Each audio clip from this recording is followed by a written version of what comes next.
they don't want to be caught by the peloton. I'm just trying to see who's riding at the front here. Was that Jaco?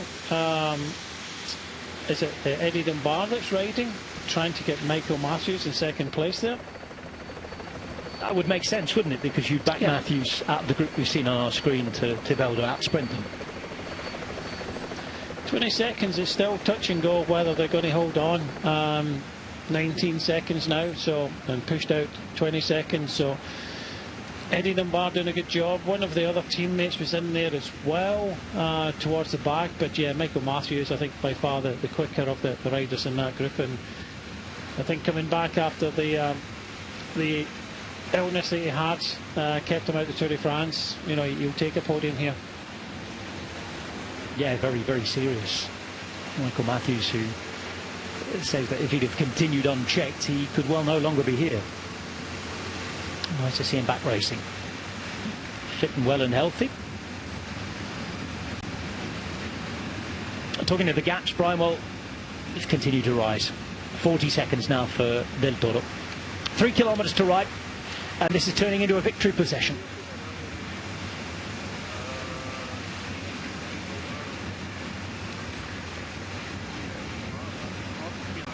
21 years of age. Already collecting Italian classics. Becoming a cacciatore di classici. Esatto. 25 seconds. Go on, they're trying the hardest to get this podium here. I'm surprised the UCI points, it's a huge result for Tudor, isn't it?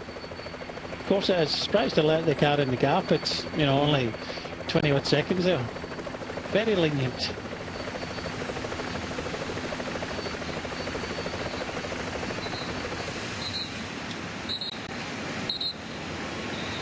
.2 Ks to go. And the job almost done now for Del Toro.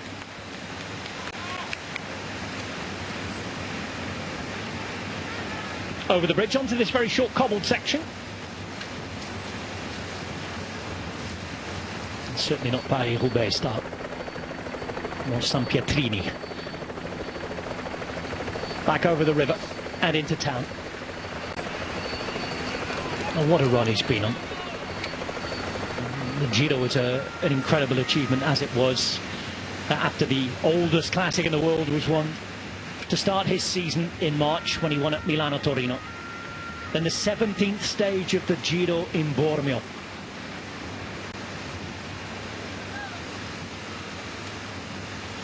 That led to us asking if he could win the thing.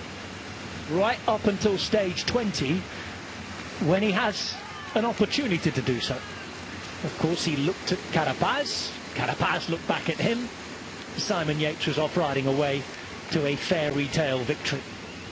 A redemptive win after what happened on that mountain to him before. But there was no problem for Del Toro. Smiling on the final podium, wasn't he? Best young rider. Since then, he's probably been, alongside Tadej Pogacar, the best rider in the world. 3 stages in the overall in Austria, as he comes over a kilometre to go here. 3 one-day wins in Spain, an overall win in Spain, in Burgos. And then the 5, about to be 6. Consecutive one-day classics in a month in Italy. A class act.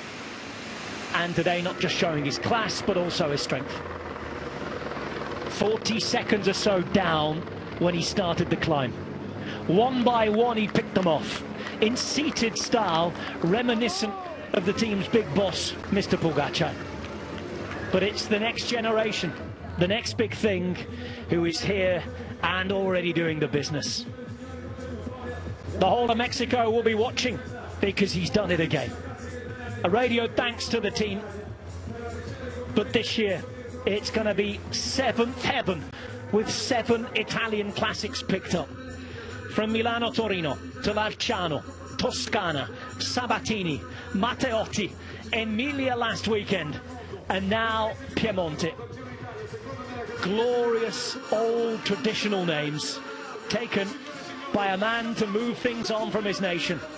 Mexico for the first time as a winner in Piemonte. His name, remember it, Isaac del Toro. Cycling's next big thing. A 15th win of the season. Number 92 for UAE.